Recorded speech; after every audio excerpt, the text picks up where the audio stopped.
Romance of Sui and Tang Dynasties Chapter 71. Chapter 71 of the Romance of the Sui and Tang Dynasties.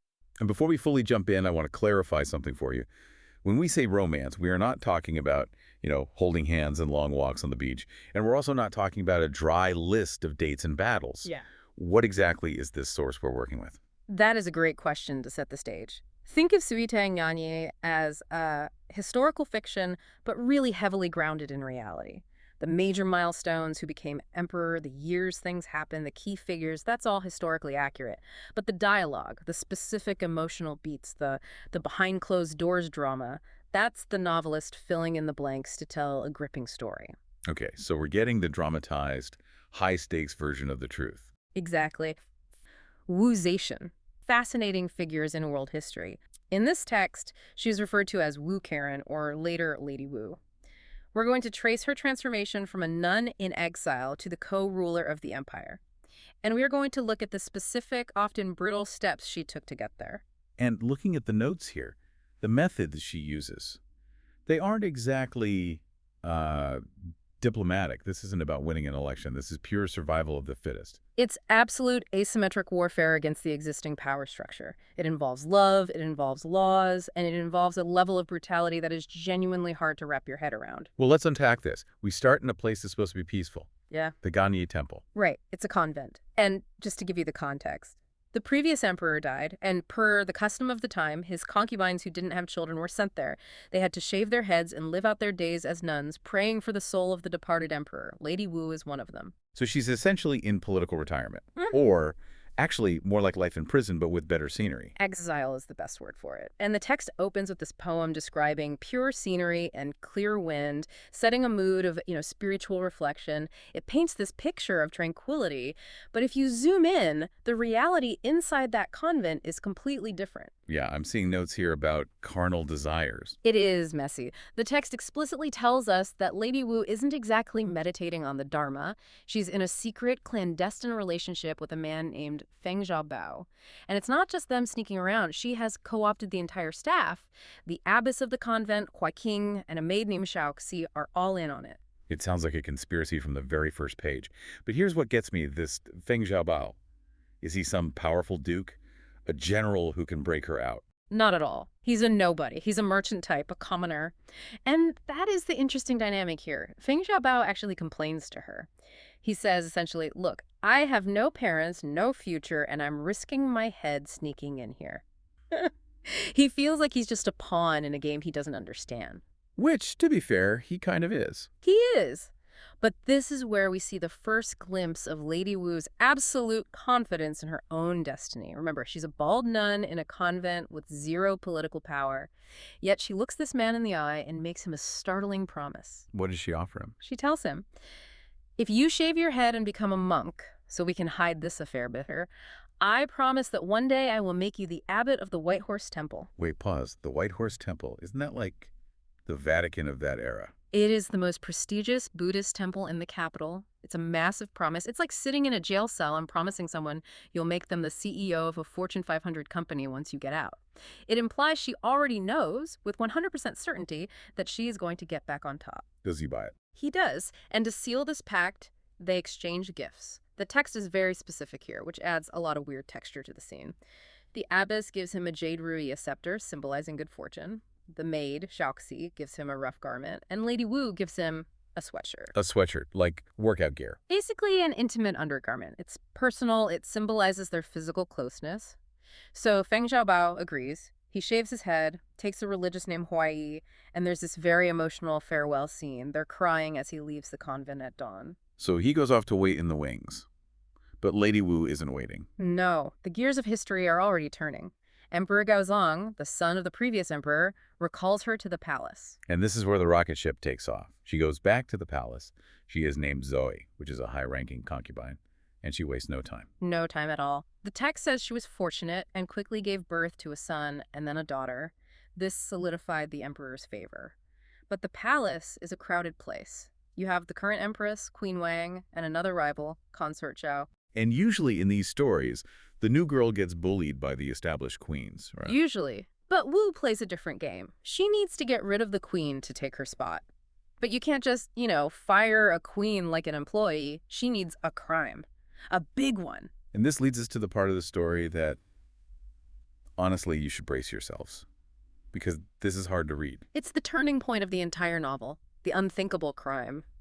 Queen Wang, trying to be friendly or perhaps just keeping up appearances, visits the nursery to play with Lady Wu's newborn daughter. Just to clarify, the queen is alone with the baby. She is with the baby, she plays with her, maybe holds her, and then she leaves. The text is very clear that she does nothing wrong.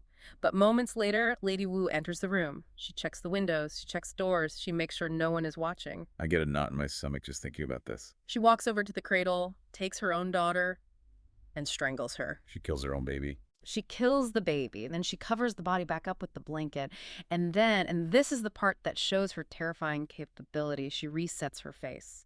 Emperor Gazong arrives shortly after. Lady Wu pretends to be happy, laughing and smiling, welcoming the emperor. She leads into the cradle to show off the baby. And she uncovers the body. She uncovers the child, finds her dead, and just bursts into shock and tears. She asks the servants, "Who was just here?"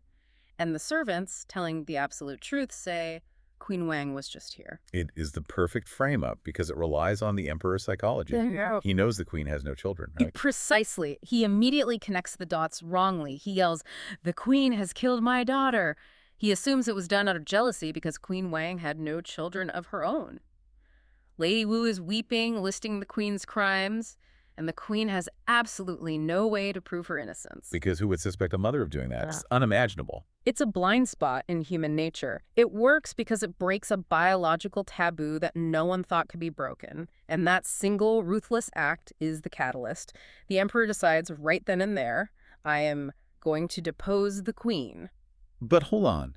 Even if the emperor is mad, there's a system, right? This is the Tang dynasty. They love their bureaucracy. He can't just rule by decree on something this massive. You're absolutely right.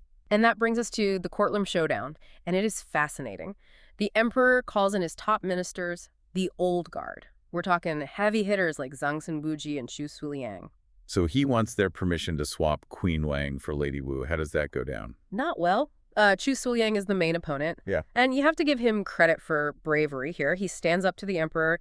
He argues that the late emperor entrusted him with looking after Gaozong's family affairs. He says Queen Wang is from a noble family and is blameless. He defends the status quo. Vigorously. And then he takes a personal shot at Lady Wu. He reminds everyone that she served the previous emperor. Ooh, why does that matter? In the Confucian worldview, that makes her relationship with the current emperor technically incestuous. It's a massive breach of propriety. He's basically calling the emperor's girlfriend his stepmother. Ouch. I assume Lady Wu didn't like hearing that. Not at all. But Chu Suilang goes further. To show his sincerity, he places his tablet, his badge of office on the steps, takes off his hat, and knocks his head against the floor until he bleeds. He's literally bashing his head on the floor to stop this. Yeah. That is intense. It's high drama. And then we hear a voice. Lady Wu isn't in the room, but she's listening from behind a curtain. And when she sees this resistance, she just loses it. She screams out, "Why not beat this fellow to death?" She wants him dead right there in the court. It shows her rage, but also her influence. She is not afraid to speak over the ministers. The court is in a total deadlock. The emperor wants one thing, the ministers want another. It's a constitutional crisis. So how do they break it? It comes down to one man, Li Ji. It's a very respected military general. He had originally feigned illness to avoid this meeting because he knew it was going to be a disaster. Smart guy. Stay home when the boss is firing the queen. Exactly. But later, the emperor asks him specifically, "What should I do?" And Li Ji delivers the line that changes history. He simply says, "This is your majesty's family matter. Why ask outsiders?" This is a family matter. That's it. That's the line. That is the skeleton key. Think about it. If the position of Empress is a state matter, then the ministers have a say. They can veto it. But if Li Ji reframes it as a family matter, a private domestic choice, then the emperor is the patriarch of his house. He can do whatever he wants. That is a brilliant piece of legal maneuvering. It completely sidelines the bureaucracy. It gives the emperor the permission structure he needed. It shuts down the debate. And with that, the dam breaks. Queen Wang is out, Consort Zhao is out. Lady Wu is crowned empress. So she wins. She's the empress. And now we get to the revenge. Because I have a feeling she isn't the type to forgive and forget. Absolutely not. We enter what the text brutally calls the bone-drunk phase. Bone drunk. That sounds ominous. It is gruesome. Empress Wu orders that the deposed Queen Wang and consort Zhao be beaten with 100 strokes, but that's not enough. She orders their hands and feet to be cut off. Alive. Alive. And then she has them thrown into large wine vats. My God. Her justification, her quote in the text is, "Let the two sluts get drunk to their bones," hence bone drunk. That's sadistic. It's not just executing your enemies, it's torturing them. Why go to that extreme? It's performative cruelty. She wanted to send a message that no one was safe. If she can do this to a former queen, imagine what she can do to a minister who disagrees with her. Speaking of ministers, what happened to the headbanger, Chu Suliang? Exile. Eventually Yeah. dies in exile. She systematically removes anyone who opposed her. And meanwhile, the emperor is still there, right? What is he doing while his former wife is in a wine vat? He's physically deteriorating. The text mentions he suffers from dizziness and vision loss. He can't handle the paperwork anymore. So Empress Wu takes over the administrative duties. And this is where they start being called the two sages. Yes, they sit together in the palace. She is effectively the co-ruler. She reads the memorials, she directs the policy, and remember that promise she made back in the convent. To Feng Xiaobao, Yeah. the guy with the sweatshirt. I assume she would have had him killed to hide her past, loose ends and all that. That would be the typical villain move, but she doesn't. Once she has power, she appoints him as the abbot of Whitehorse Temple. She kept her word. That is wild. She murders her child, tortures her rivals, but she honors a pinky swear with her ex-boyfriend. It is such a strange mix of loyalty and psychopathy. It makes her feel less like a cartoon villain and more like a very specific, very complicated human being. She rewards loyalty just as fiercely as she punishes opposition. So she's running the show. And the text gives us another glimpse into this duality. The emperor is sick. He's seeing ghosts of Wang and Zhao in the palace. Guilt is eating him alive. Right, the palace is haunted for him. So Wu organizes a grand trip to Songshan to clear his head. A massive royal procession. And while they're there at a temple, Wu writes a poem. Yes. Now, usually the ministers would dismiss this as just a hobby. Oh, the Empress is writing verses, how cute. But the text tells us the emperor reads it and is genuinely shocked. He is impressed. He compares her writing to that of high-ranking scholars. So she isn't just a beauty, and she isn't just a schemer. She's actually an intellectual. She's the total package. Smart, ruthless, talented. And this trip also introduces a new character who becomes very important. This is General Shu Rongui, right? Yes. By this time, the old guard is dying out. Li Ji, the guy who made the family matter argument, has passed away. The military needs a new hero. Shu Rongui steps up. And the text describes a specific feat that has become legendary in Chinese culture. I see it here. It says he settled the Tian Shan Mountains with 3 arrows. What does that actually mean? Did he just shoot 3 people? It's a bit more dramatic. The story goes that he faced a massive Turkic army. He rode out alone and shot 3 arrows. Each arrow killed an opposing general or a key warrior with perfect accuracy. The rest of the enemy army was so terrified by this display of skill that they surrendered immediately. 3 arrows to settle the mountains. Yeah. That is a killer tagline. It is. And so Shu Rongui comes to court to report this victory. And guess who's watching? Let me guess. Empress Wu behind the curtain. Exactly. She is always behind the curtain. But this time, she's not yelling for someone to be beaten to death. She's checking him out. She likes what she sees. She spies his majestic appearance and is very pleased. She respects competence, and she seemingly appreciates a handsome general. And to close the loop on our story today, remember Xiaoxi, The maid. The one from the convent who gave the rough garment. the very one, the one who helped cover up the initial affair. Empress Wu decides to reward General Xu Rongui. She gifts Yaxi to him as a wife. Wow. It really brings the story full circle. It ties the characters from the convent right to the new power players of the empire. It does, and it shows that despite being the sage, despite ruling the world, she still operates on these personal connections. She takes care of her own people. Okay, so imagine this. Imagine a world where your career path is, I don't know, so slippery it feels like it's coated in ice. A world where you can be like the smartest person in the room, a literal child prodigy, and still get fired from a top government job because you wrote a joke about a chicken. A rooster, to be very That's rooster. But then in that same world, you can wander into a party uninvited, basically insult the host by breaking every social rule, write a poem, and boom, you're an immortal legend overnight. It sounds completely made up, or maybe, a fever dream. Yeah. But that is the chaotic, high-stakes reality of the Tang Dynasty we are looking at today.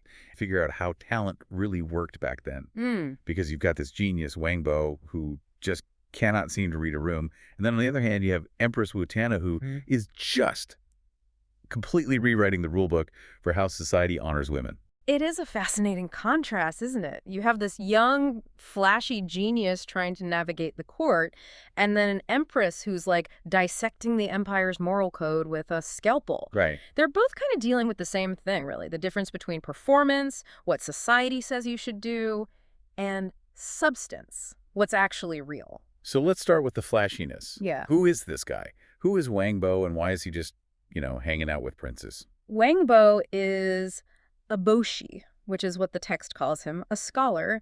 But he's not just any scholar. He's young, incredibly gifted, and maybe a little bit arrogant. He's serving in the manner of Prince Pei. And Prince Pei and his brother, Prince Zhu, they're your classic idle royals. They have, tons of money, zero responsibility, and they are bored out of their minds. And when royals get bored, they don't just, play cards. No, they get into cockfighting. Of course they do. It's their obsession. They're betting huge amounts of money on it, and it becomes this really serious rivalry between the two brothers. It's the main event. So Wangbo sees this, and he wants to fit in, right? Impress the boss. Exactly. So he decides to write something called a shi. A shi. Okay, the source makes a big deal about this. Oh. What exactly is that? A shi is, well, it's serious business. It's a formal manifesto, a call to arms. Historically, it's the kind of document a general writes before invading another country to justify, the war. To rally the troops and all that. You list the crimes of the enemy, you declare that the heavens are on your side. It's heavy stuff. And Wangbo writes one for a rooster. He does. It's called the Cockfighting G. And if you actually look at the text, it is just a masterpiece of satire. He's not just saying, my bird is better. Right. No, he's using all these high-level classical references. He's talking about the Mao constellation, which corresponds to the rooster in Chinese astrology. He claims the rooster can clear doubts with divination. I was looking at the translation, and the language is so violent. He talks about helmet and claws. Yes, he's comparing the rooster's comb to a warrior's helmet and its spurs to metal claws. He even references Zhu Ti. Zhu Ti. Remind me who that is. Zhu Ti was a legendary general from the Jin dynasty. The story goes he'd wake up the second he heard a rooster crow just to practice with his sword. So Wangbo is drawing a direct line from this barnyard animal to one of the greatest military heroes in history. He is. And it gets even better. He calls the fight a blood battle and says the goose and duck sounds are the sounds of the panicked enemy. Wow. He says, if you are with us, we attack the outsiders. He's building this whole epic us versus them narrative for a game in a dirt ring. It sounds hilarious. I mean, it's obviously a joke. He's making fun of how seriously the princes are taking this. To him, yes, it's a joke. It's a way to flex his literary muscles. But he kind of forgot who else might read it. Emperor Gaozong gets a copy of this thing. Oh, no. And I'm guessing the emperor did not find it funny. Not even a little bit. You have to see it from his perspective. His sons, potential heirs, are wasting all their time gambling. And then the staffer, Wangbo, writes a war manifesto using all this language of factionalism. Attacking the outsider, blood battles. Yeah, I can see it. Right. So where Wangbo saw wit, the emperor saw what incitement? He saw someone stirring up conflict. Exactly. Fanning the flames between royal brothers.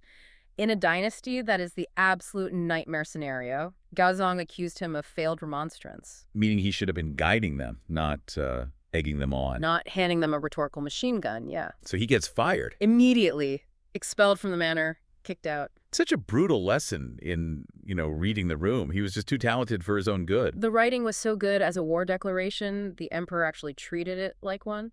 So Wangbo is unemployed, humiliated. He decides to go visit his dad in Hongdu, but it seems like the universe isn't quite done with him. He gets stuck at a place called Madang Mountain. Right, he's stranded. It's a very classic literary setup, Dark night, storm on the river, the hero's at his lowest point, and then he meets him, the mysterious old man sitting on a rock. I love this trope.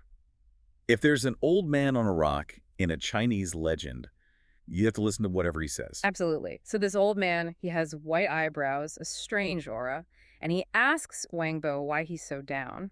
Wang Bo explains he's trying to get to Hongdu for the Double Ninth Festival. And the old man gives him some inside information. He says there's a huge party at a place called Tengwang Pavilion the next morning. A high gathering, he calls it. And he tells Wang Bo, if you can write something there, it will redeem you. It'll be a work of immortality, far better than that cockfighting manifesto. Okay, but here's the logistical problem. The source says Hongdu is 600 or 700 light-years away. That's hundreds of kilometers. The party is tomorrow morning.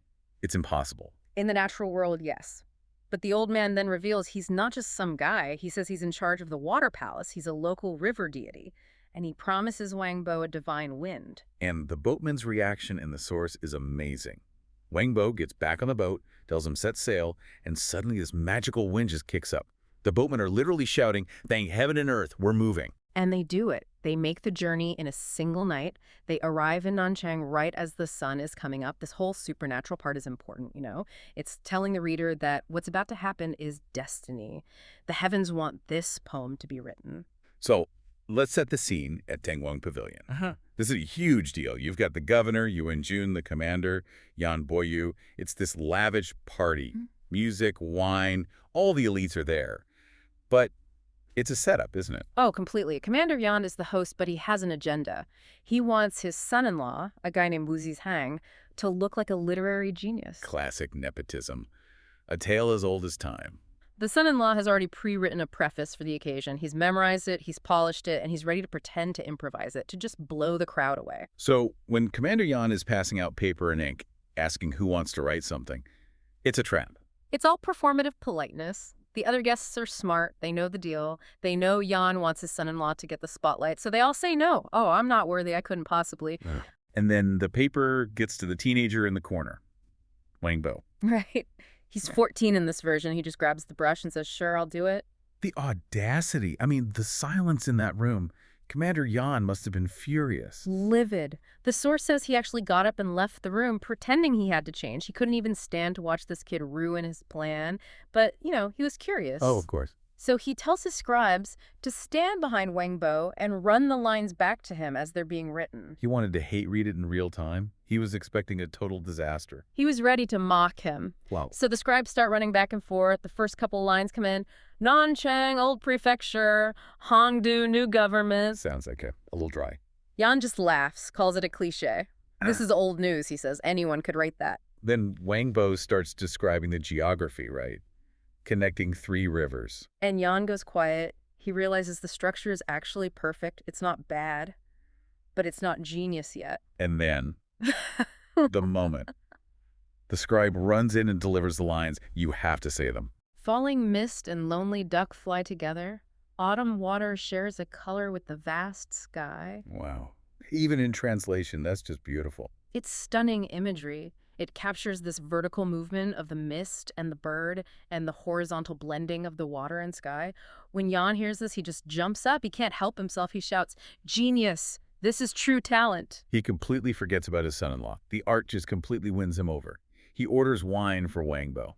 And that's the difference between Yan and the emperor, isn't it? The emperor couldn't get past the breach of protocol. Yan was angry about it, but the sheer quality of the work just forced him to admit it. But the drama isn't over yet. The son-in-law, Wu Zhang, is watching his big moment get hijacked, so he pulls a really desperate move.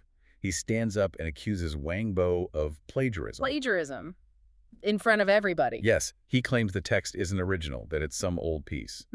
And to prove it, he recites the entire thing from memory. Wait, how could he? Wang Bo just wrote it. Well, the implication is that he has this insane memory, where he's just bluffing his heart out. He recites it to prove, see, I know this text, therefore it must be old. The crowd is totally confused. What a tense moment. So how does Wang Bo handle it? He does something so much cooler than arguing. He just asks a simple question. He says, okay, if you know this old text so well, do you know the poem that comes at the end? Ah, the mic drop. Exactly. These prefaces are usually followed by a poem. Wu Zhang just stands there, silent. He has no idea because the poem doesn't exist yet. So Wang Bo picks up the brush again. And he writes the concluding poem right there on the spot.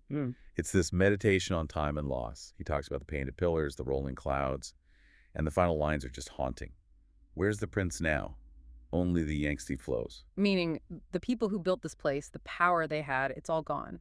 But the river is eternal. It just stunned the entire crowd. Wu Zisang had to go sit down in shame, and Wang Bo was given 500 rolls of silk.